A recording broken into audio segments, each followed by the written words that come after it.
Hi hello മക്കളെ, എല്ലാ മക്കൾക്കും എഡ്യൂമേറ്റിന്റെ ഇന്നത്തെ ക്ലാസ്സിലേക്ക് സ്വാഗതം. അപ്പോൾ ഇന്ന് നിങ്ങൾക്ക് കേരള പാഠാവലിയുടെ പരീക്ഷ കഴിഞ്ഞു അല്ലേ? എങ്ങനെയുണ്ടായിരുന്നു എക്സാം? എളുപ്പമായിരുന്നില്ലേ? സിമ്പിൾ ക്വസ്റ്റ്യൻ പേപ്പർ ആയിരുന്നു. എല്ലാ ക്വസ്റ്റ്യൻസിനും ആൻസർ എഴുതിയിട്ടില്ലേ? അപ്പോൾ നമുക്ക് ഇന്ന് വന്നിട്ടുള്ള ക്വസ്റ്റ്യൻസ് ജസ്റ്റ് ഒന്ന് ഡിസ്കസ് ചെയ്ത് നോക്കാം കേട്ടോ.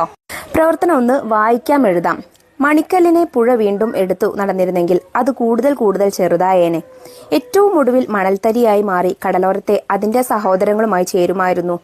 ആ മനോഹരമായ കടപ്പുറത്ത് കുട്ടികൾ പൂഴി മണലിലിരുന്ന് കളിക്കുകയും മണൽക്കൊട്ടാരങ്ങൾ പണിയുകയും ചെയ്യുമായിരുന്നു. ഓർത്തു നോക്കൂ, ഒരു മണിക്കല്ലിന് ഇത്രമാത്രം കഥകൾ പറയാനുണ്ടെങ്കിൽ നമുക്ക് ചുറ്റുമുള്ള പാറകൾക്കും പർവ്വതങ്ങൾക്കും മറ്റു വസ്തുക്കൾക്കും പറയാൻ എന്തെല്ലാം കഥകൾ ഉണ്ടാകും. ഇനി നമുക്ക് ഇതിനെ ആസ്പദമാക്കിയിട്ടുള്ള 5 ചോദ്യങ്ങൾ നോക്കാം. അത് കൂടുതൽ ചെറുതായേനെ. ഏത്? എ പുഴ, ബി പൂഴി, സി മണിക്കല്ല്, ഡി മണൽത്തരി. ഏതാണ്? ആ ഭാഗം ഒന്നുകൂടെ വായിച്ചു നോക്കൂ. മണിക്കല്ലിനെ പുഴ വീണ്ടും എടുത്തു നടന്നിരുന്നെങ്കിൽ അത് കൂടുതൽ ചെറുതായേനെ. അപ്പൊ ആരാണ്? സി മണിക്കല്ലാണ് ഉത്തരം. ഇനി ചോദ്യം 2, കടലോരത്തെ സഹോദരങ്ങൾ എന്ന് വിശേഷിപ്പിക്കുന്നത് ആരെ? എ പർവ്വതങ്ങളെ, ബി പാറകളെ, സി കടപ്പുറത്തെ, ഡി മണൽത്തരികളെ. വായിച്ചു നോക്കൂ. ഏറ്റവും ഒടുവിൽ മണൽത്തരിയായി മാറി കടലോരത്തെ അതിന്റെ സഹോദരങ്ങളുമായി ചേരുമായിരുന്നു. അപ്പൊ ആരാണ് കടൽ തീരത്തെ സഹോദരങ്ങൾ എന്ന് പറയുന്നത്? മണൽത്തരികളാണ് അല്ലെ? ചോദ്യം 3, കുട്ടികൾ പൂഴി മണലിലിരുന്ന് പണിയുന്നത് എന്താണ്? എ മണിക്കല്ല്, ബി മണൽത്തരികൾ, സി മണൽ കൊട്ടാരം, ഡി പർവ്വതം. വായിച്ചു നോക്കൂ. ആ മനോഹരമായ കടപ്പുറത്ത് കുട്ടികൾ പൂഴി മണലിലിരുന്ന് കളിക്കുകയും മണൽ കൊട്ടാരങ്ങൾ പണിയുകയും ചെയ്യുമായിരുന്നു. അപ്പൊ മണൽ കൊട്ടാരമാണ് ഉത്തരം. ചോദ്യം 4, പാറകൾക്കും പർവ്വതങ്ങൾക്കും മറ്റു വസ്തുക്കൾക്കും പറയാൻ എന്തെല്ലാം കഥകൾ ഉണ്ടാകും? ആരുടെ കഥ ഓർത്താണ് ഈ പ്രസ്താവന? എ മണലിന്റെ, ബി കടലിന്റെ, സി മണിക്കല്ലിന്റെ, ഡി പാറകളുടെ. അപ്പോൾ താഴെ ഏറ്റവും അവസാനം വായിച്ചു നോക്കൂ. ഒരു മണിക്കല്ലിന് ഇത്രമാത്രം കഥകൾ പറയാനുണ്ടെങ്കിൽ നമുക്ക് ചുറ്റുമുള്ള പാറകൾക്കും പർവ്വതങ്ങൾക്കും മറ്റു വസ്തുക്കൾക്കും പറയാൻ എന്തെല്ലാം കഥകൾ ഉണ്ടായിരിക്കും? അപ്പോൾ മണിക്കല്ലാണ് ഉത്തരം. മണിക്കല്ലിന്റെ കഥകളോടാണ് ഇതിനെ എന്ത് ചെയ്തിട്ടുള്ളത്? സാമ്യപ്പെടുത്തിയിട്ടുള്ളത്. മണിക്കല്ലിന് ഇത്ര പറയാനുണ്ടെങ്കിലാണ് പാറകൾക്കും പർവ്വതങ്ങൾക്കും ഒരുപാട് പറയാനുണ്ടായിരിക്കുക എന്ന് കഥാകൃത്ത് പറയുന്നത്. ചോദ്യം 5, മണിക്കല്ലിനെ എടുത്തു നടന്നത് ആരാണ്? എ കടൽ, ബി പാറ, സി പുഴ, ഡി പർവ്വതം. പുഴയാണല്ലേ. മണിക്കല്ലിനെ പുഴ വീണ്ടും എടുത്തു നടന്നിരുന്നെങ്കിൽ എന്ന് പറയുന്നുണ്ട്. അപ്പൊ പുഴയാണ്. പ്രവർത്തനം 2, എ യാത്രാനുഭവം. ഇടുക്കിയുടെ താജ്മഹൽ എന്ന പാഠഭാഗത്തിലുള്ള അഖിലിന്റെയും അമ്മുവിന്റെയും യാത്രാനുഭവങ്ങൾ പരിചയപ്പെട്ടല്ലോ. ഇതുപോലെ ചെറുതും വലുതുമായ യാത്രകൾ നിങ്ങളും ചെയ്തിട്ടുണ്ടാകും. മനസ്സിൽ തങ്ങി നിൽക്കുന്ന യാത്രാനുഭവം പങ്കുവെക്കുക. നമ്മൾ ഒരുപാട് യാത്രാനുഭവം പല ചോദ്യപേപ്പറുകളിലായിട്ടും അതുപോലെ പല പാഠഭാഗങ്ങളിൽ നിന്നുള്ള ക്വസ്റ്റ്യനായിട്ടും ചെയ്തിട്ടുണ്ടല്ലേ. ഞാൻ ഒരു ഉദാഹരണം നിങ്ങൾക്ക് ഇവിടെ കൊടുക്കാം. അതിനു മുന്നായി ബി ചോദ്യം നോക്കൂ. എത്ര മനുഷ്യന്മാർ പണിയെടുത്തിട്ടുണ്ടാവും ഇത് കെട്ടിപ്പൊക്കാൻ?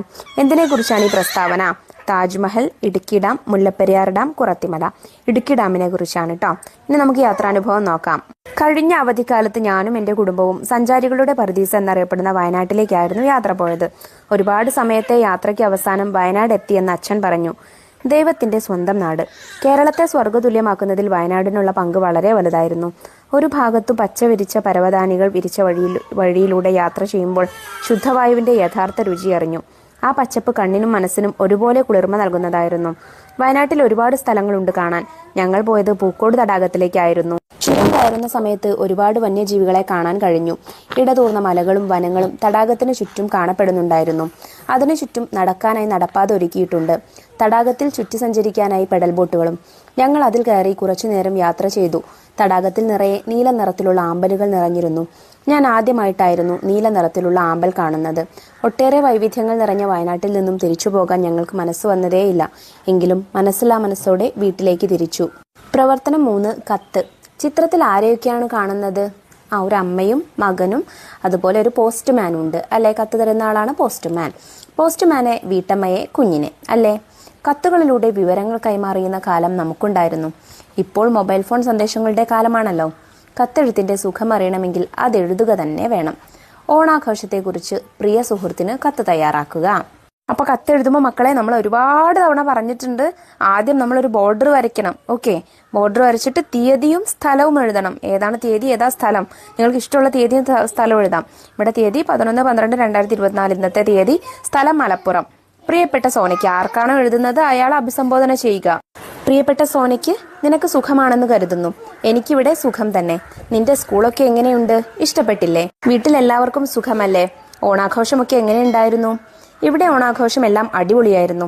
എൻ്റെ സ്കൂളിലും അതുപോലെ തന്നെ. വീട്ടിലും ഒരേപോലെ ആഘോഷിച്ചു.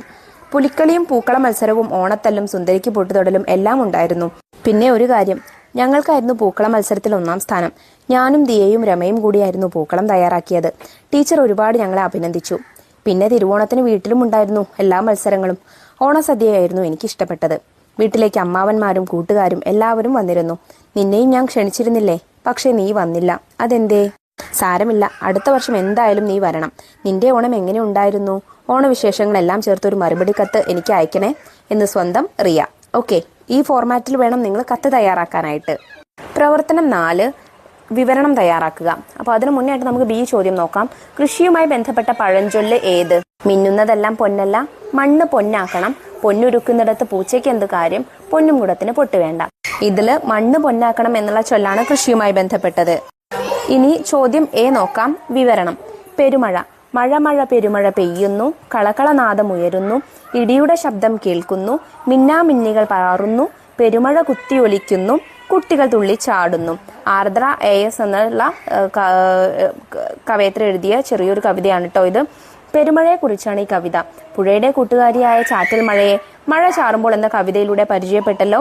മഴയെ ഇഷ്ടപ്പെടുന്നവരും അല്ലാത്തവരും ഉണ്ടാകാം. മഴ തോർന്നൊഴിയുമ്പോഴുള്ള അവസ്ഥയെക്കുറിച്ച് വിവരണം തയ്യാറാക്കുക. അതായത് മഴ പെയ്തു കഴിഞ്ഞ ശേഷമുള്ള കാഴ്ചകൾ വെച്ചിട്ട് വേണം ഒരു വിവരണം തയ്യാറാക്കാൻ. മഴ പെയ്യുന്നത് കാണാൻ എത്രമാത്രം മനോഹരമാണോ അത്ര തന്നെ മനോഹരമാണ് മഴ തോർന്നു കഴിഞ്ഞ ശേഷമുള്ള കാഴ്ചകളും. എല്ലാ മരങ്ങളിലും ഇലകളിലും പുല്ലുകളിലുമായി മഴത്തുള്ളികൾ താഴേക്ക് വീഴാനായി നിൽക്കുന്നുണ്ടായിരിക്കും. ജനൽ കമ്പികളിൽ ശീതലടിച്ച ജലകണികകൾ ഇറ്റു വീഴാനായി നിൽക്കുന്നത് കാണാൻ നല്ല ഭംഗിയാണ്. നനഞ്ഞു കുതിർന്ന മുറ്റവും താഴേക്ക് പതിക്കാനായി നിൽക്കുന്ന പൂക്കളും പാതിചാഞ്ഞ മരക്കൊമ്പുകളും എല്ലാം കാണാൻ എന്തു ഭംഗിയാണ്. മഴ പെയ്തു തോർന്നാലും മരം അപ്പോഴും പെയ്യുന്നുണ്ടായിരിക്കും. പ്രവർത്തനം 5, പ്രസംഗം. അതിൽ എ ചോദ്യം ചെയ്യുന്നതിന് മുന്നേറ്റ് ബി ചോദ്യം നോക്കാം. താഴെ വീഴുകയാൽ ആകൃതി മാറും. ആർക്ക്? താഴെ വീഴുന്ന സമയത്ത് ആകൃതി മാറുന്നത് ആർക്കാണെന്നാണ് ചോദിച്ചിട്ടുള്ളത്. എ വയലിന്, പെണ്ണാൾക്ക്, വാരിതത്തിന്, കാർമുകിലിന്. എന്താണ് മക്കളെ ഉത്തരം? കാർമുകിലിനാണ് താഴെ വീഴുമ്പോൾ ആകൃതി മാറുന്നത്. അതായത് കാർമുകിൽ എന്താവുന്നു? മഴയായിട്ട് പെയ്യുന്നു അല്ലെ? അപ്പോൾ ഈ മഴത്തുള്ളികൾ താഴെ വീഴുമ്പോൾ ആകൃതി മാറും എന്നാണ് നമ്മൾ ആ കവിതയിൽ പഠിച്ചിട്ടുണ്ടായിരുന്നത്. ഇനി നമുക്ക് എ ചോദ്യം നോക്കാം. പ്രസംഗം. ഇപ്പോൾ മഴയും പുഴയും കാറ്റും കിളിയുമെല്ലാം ഒന്നിച്ചു തുഴയുന്നുണ്ട്. ഇനി അവർ തനിച്ചാവുമോ? കുടയോളം ഭൂമി എന്ന യൂണിറ്റിലെ ഭൂമി എന്ന കവിതയിലെ ഈ വരികൾ നിങ്ങൾ ഓർക്കുന്നില്ലേ? ഇനി അവർ തനിച്ചാവുമോ എന്ന ചോദ്യം നമ്മളോടാണ്. പ്രകൃതി നേരിടുന്ന ആശങ്കകളാണ് ഇവിടെ തെളിയുന്നത്. മനുഷ്യനും പ്രകൃതിയും എന്ന വിഷയത്തെക്കുറിച്ച് ലഘു പ്രസംഗം തയ്യാറാക്കുക. അപ്പൊ പ്രസംഗം എഴുതേണ്ടത് എങ്ങനെയാണെന്ന് മക്കൾക്ക് അറിയാമല്ലോ. നമ്മൾ ഒരുപാട് പ്രവർത്തനങ്ങൾ പ്രസംഗം എഴുതുന്നത് ചെയ്തിട്ടുണ്ട്. നമുക്കിതിന്റെ ഒരു ഉദാഹരണം നോക്കാം. അതായത് ഇതിന്റെ ഒരു ചെറിയ എക്സാമ്പിൾ മാം കാണിച്ച് എഴുതി തരാം. അതിന്റെ ഫോർമാറ്റിൽ ഇതുപോലെയാണോ, ഈ പോയിന്റുകളൊക്കെ വരുന്ന രീതിയിലാണോ നിങ്ങൾ പ്രസംഗം എഴുതിയിട്ടുള്ളത് എന്ന് ഒന്ന് വിലയിരുത്തുക. വേദിയിലിരിക്കുന്ന വിശിഷ്ട വ്യക്തികളെ, എൻ്റെ പ്രിയപ്പെട്ട സുഹൃത്തുക്കളെ, നമസ്കാരം. പ്രകൃതിയും മനുഷ്യനും തമ്മിലുള്ള അഭേദ്യമായ ബന്ധം ഞാൻ പറയാതെ തന്നെ നിങ്ങൾക്കറിയാമല്ലോ. ജീവൻ കൊടുത്തും സംരക്ഷിക്കേണ്ട പ്രകൃതിയെ ഓരോ ദിവസവും നമ്മൾ ഉപദ്രവിച്ചു കൊണ്ടിരിക്കുകയാണ്. മനുഷ്യന്റെ ഇടപെടൽ മൂലം പ്രകൃതിയിൽ ഒരുപാട് മാറ്റങ്ങൾ സംഭവിക്കുന്നുണ്ട്. മനുഷ്യൻ പ്രകൃതിയെ അമിതമായി ചൂഷണം ചെയ്യുന്നത് മൂലം മഴയുടെ അളവ് കുറയുകയും പുഴകൾ വറ്റി വരളുകയും പക്ഷി മൃഗാദികൾക്ക് വംശനാശം സംഭവിക്കുകയും ചെയ്യുന്നു. മരങ്ങൾ മുറിച്ചും കുന്നുകൾ നികത്തിയും മനുഷ്യന്റെ ക്രൂരതയുടെ ദംഷ്ട്രകൾ പ്രകൃതിയിലേക്ക് ആഴ്ന്നിറക്കുമ്പോഴും പ്രകൃതി എന്ന അമ്മ നമ്മളെ ഓരോ തരത്തിലും സംരക്ഷിച്ചു കൊണ്ടിരിക്കുന്നു. വളർന്നു വരുന്ന തലമുറ എന്ന നിലയ്ക്ക് ഞാൻ നിങ്ങളോടൊരു കാര്യം പറയട്ടെ. നമ്മുടെ മാതാപിതാക്കളെ നമ്മൾ എങ്ങനെയാണോ സംരക്ഷിക്കുന്നത്, സ്നേഹിക്കുന്നത്, അതുപോലെ തന്നെ പ്രകൃതി എന്ന അമ്മയെയും നമ്മൾ സംരക്ഷിക്കണം. മരങ്ങൾ നട്ടുപിടിപ്പിച്ചും ജലസ്രോതസ്സുകൾ സംരക്ഷിച്ചും നാം ഓരോരുത്തരും പ്രകൃതിയെ നാളേക്ക് വേണ്ടി നിലനിർത്തണം.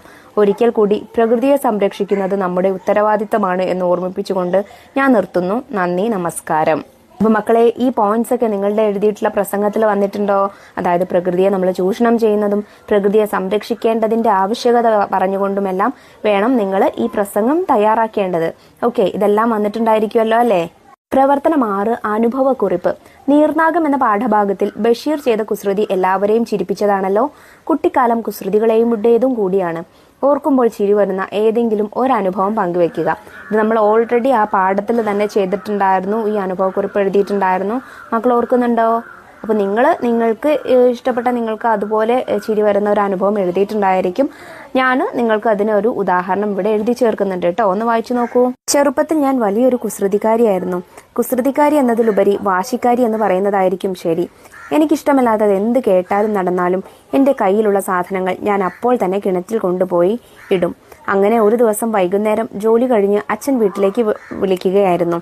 അമ്മയുടെ കയ്യിൽ നിന്നും ഫോൺ വാങ്ങി അച്ഛനോട് ഞാൻ എനിക്ക് മിഠായി വേണമെന്ന് പറഞ്ഞു. നിനക്ക് മിഠായി ഒന്നും ഞാൻ കൊണ്ടുവരില്ല എന്ന് അച്ഛൻ തിരിച്ചു പറഞ്ഞു. അച്ഛൻ അത് തികച്ചും തമാശയായാണ് പറഞ്ഞത്. പക്ഷേ അന്നത്തെ എൻ്റെ ബുദ്ധിയിൽ എനിക്കത് ബോധിച്ചില്ല. ഞാൻ ഉടനെ തന്നെ എൻ്റെ കയ്യിലുള്ള ഫോൺ എടുത്ത് കിണറ്റിലേക്ക് എറിഞ്ഞു. എന്തായാലും അതുവരെ കുസൃതി മാത്രമായി കണ്ടിരുന്ന എൻ്റെ ആ സ്വഭാവം അന്ന് കുറച്ച് ഗൗരവമായി വീട്ടുകാർ കണ്ടു. എനിക്ക് ശാസനയും അടിയും കിട്ടി. അതോടെ എൻ്റെ ആ ശീലം ഞാൻ മാറ്റുകയും ചെയ്തു. അപ്പോൾ മക്കളെ മനസ്സിലായല്ലോ ഇന്ന് വന്നിട്ടുള്ള ചോദ്യങ്ങൾ എങ്ങനെയൊക്കെയാണ് എഴുതേണ്ടത് എന്ന്. അപ്പോൾ ഈ രീതിയിലൊക്കെ മക്കൾ എഴുതിയിട്ടുണ്ടായിരിക്കും പരീക്ഷയ്ക്ക് എന്ന് വിശ്വസിക്കുന്നു. എന്തായാലും നല്ല മാർക്ക് തന്നെ എല്ലാവർക്കും കിട്ടും കേട്ടോ. അപ്പോൾ ശരി, നമ്മൾ മറ്റു വിഷയങ്ങളുടെ ചോദ്യപേപ്പറുകളും അതുപോലെ ആൻസേഴ്സും ഒക്കെ നമ്മൾ വൈകാതെ അപ്ലോഡ് ചെയ്യുന്നതാണ്. ആ വീഡിയോസ് കിട്ടുന്നതിന് വേണ്ടി ചാനൽ ഒന്ന് സബ് ചെയ്ത് തൊട്ടടുത്ത് കാണുന്ന ബെല്ലൈക്കണിൽ ഓൾ ബട്ടൺ പ്രസ് ചെയ്ത് വയ്ക്കാൻ മറക്കരുതേ. ശരി കേട്ടോ, അടുത്ത ക്ലാസ്സുമായി നമുക്ക് വീണ്ടും കാണാം. താങ്ക്